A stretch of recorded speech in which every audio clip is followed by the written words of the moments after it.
Sa gitna ng katahimikan ng NBA scouting scene para sa mga Pinoy players, biglang sumiklab ang pangalan ni Kevin Quiambao matapos ang mga balitang posibleng makasama siya sa NBA Summer League. Nagsimula ng bumuo ng momentum si Kevin patungong international exposure. Hindi siya typical highlight reel player. Ang hatak niya ay ang basketball IQ, versatility, at kalmadong leadership sa loob ng court. Ngayon, maraming fans ang nagtatanong, ito na ba ang pagkakataon para maipakita ni Kevin sa NBA stage kung gaano kalalim ang talent pool ng Pilipinas? Isa sa mga dahilan kung bakit siya kinukonsidera ay ang kanyang consistent performance sa UAAP at international tournaments. Sa gilas, kahit sa limitadong minuto, makikita mong hindi siya naliligaw sa sistema. Marunong siyang pumasa sa tamang oras, pumosisyon at umiwas sa unnecessary plays. Dahil dito, maraming NBA scouts ang nagiging interesado sa mga tulad niyang cerebral player, hindi flashy, pero maasahan sa loob ng structured system. At kung isaalang-alang ang trend ng NBA ngayon na pabor sa multi-positional, high IQ players, bagay na bagay si Kevin sa Summer League landscape. Walang official confirmation mula sa NBA teams, pero based sa skills at team needs, 5 organisasyon ang posibleng maging destinasyon niya. Miami Heat, San Antonio Spurs, Toronto Raptors, Utah Jazz at Golden State Warriors. Lahat ng ito ay may reputasyon sa pagdevelop ng under-the-radar or international talent.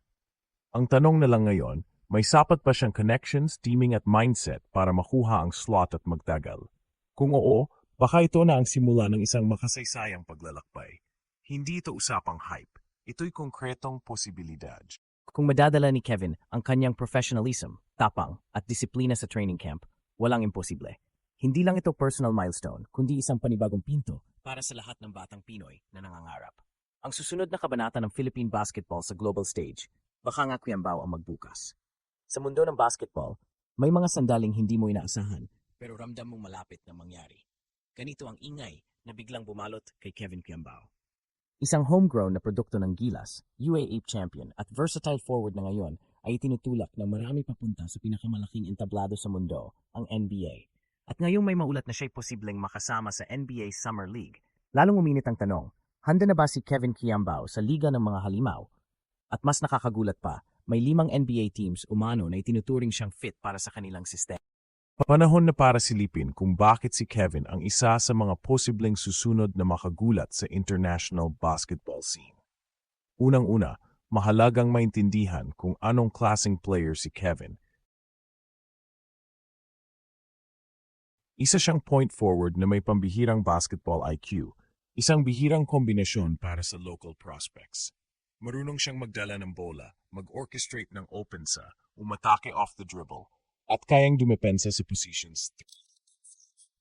Sa ni Coach Godwin Monteverde sa UP, nasaksihan ng lahat ng unti-unting pag-uspong niya. Hindi lang bilang scorer, kundi bilang core piece ng isang championship caliber na sistema. Hindi siya palaging flashy, pero sobrang talino maglaro. Hindi man madalas sa highlights, lagi naman siyang nasa tamang lugar sa tamang panahon. Kaya ngayon, habang lumalakas ang bulong-bulungan tungkol sa posibleng Summer League invite, maraming NBA scouts ang napapatingin sa kanya. Dahil ang mga tulad niya, matalino, versatile, efficient, ay swak na swak sa role-playing framework ng modern NBA. Pero sandali lang, hindi ito basta hype. Ang posibilidad na maimbitahan si Kevin sa NBA Summer League ay hindi lang nakabatay sa pinakita niya sa UAAP. Malaki rin ang bigat ng kanyang experience sa Gilas, lalo noong FIBA World Cup Asian Qualifiers. Sa kabila ng limitadong minuto, ipinakita niya na kaya niyang makipagsabayan sa pisikal at mabilis na laro sa international stage. Hindi siya natitinag sa harap ng mas malalaking kalaban at hindi rin siya nawawala sa tamang posisyon o sa flow ng ball movement, isang napakahalagang katangian sa NBA-style basketball. Kung pagbabatayan ang tuloy-tuloy niyang development at kasalukuyang kondisyon, makita na handang-handa na siya para sa mas mataas na level ng exposure gaya ng NBA Summer League. At ngayon, pag-usapan natin ang 5 NBA teams na posibleng interesado. Linawin natin, wala pang official confirmation mula sa alinmang koponan. Pero kung titingnan ang posisyon ni Kevin, ang kaniyang skill set, at ang mga kulang sa ilang NBA rosters sa ngayon, narito ang mga team na logically pwedeng kumuha sa kanya. Miami Heat, isang organisasyong kilala sa heat culture, kung saan mataas ang pagpapahalaga sa toughness, basketball IQ, at defensive discipline. Ang estilo ni Kevin ay swak sa kanilang motion-heavy offense at switchable defense.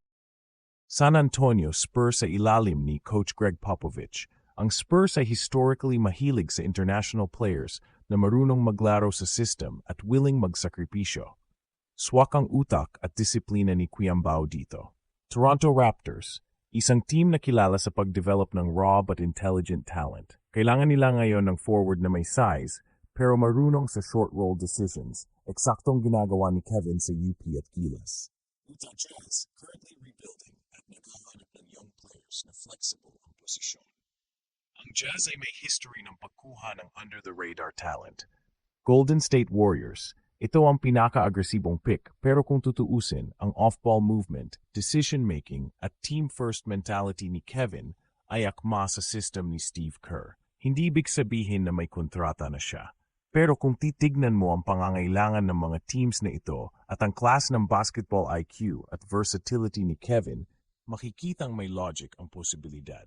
Kung may agent siyang may sapat na koneksyon, posibleng makuha niya ang coveted invite sa Summer League at doon magsimula ang lahat.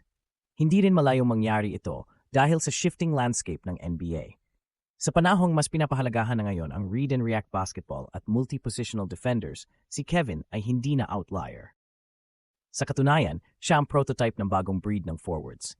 Hindi explosive, pero efficient. Hindi superstar scorer, pero glue guy na kayang tumahi ng buong team. Ang tanong ngayon, psychologically, handa na ba siya? Sa interviews at on-court demeanor niya, halatang composed si Kevin. Walang arte, walang drama, trabaho lang. At kung may isang bagay na hinahanap ng NBA sa mga fringe prospects, yun ang professionalism at readiness to learn. Kung madadala niya ang ganitong mindset sa Summer League, malaki ang chance niyang magtagal kahit pa hindi agad makakuha ng two-way o guaranteed contract. Ito na naman ang panibagong oportunidad para sa Pilipinas na makasilip sa NBA radar. Matapos ang ilang dekang na paghanap ng susunod na Pinoy na makakalusot sa NBA, si Kevin Quiambao ngayon ang isa sa mga kandidatong may solidong basketball foundation, international exposure at ugaling hindi natitinag sa spotlight. Kung papalarin at kung ma-handle niya ng tama ang susunod na buwan, baka siya na ang susunod na magpaalab ng Filipino pride sa Amerika. Sa dulo, hindi ito simpleng kung papalarin. Kailangan ng discard, training, agent connections, timing, at mental toughness. Pero kung titingnan mo ang trajectory ng kanyang career mula high school UP, Gilas, hanggang ngayon, masasabi mong hindi imposible. Maaring ito na ang simula ng bagong kabanata, mula Gilas patungong NBA.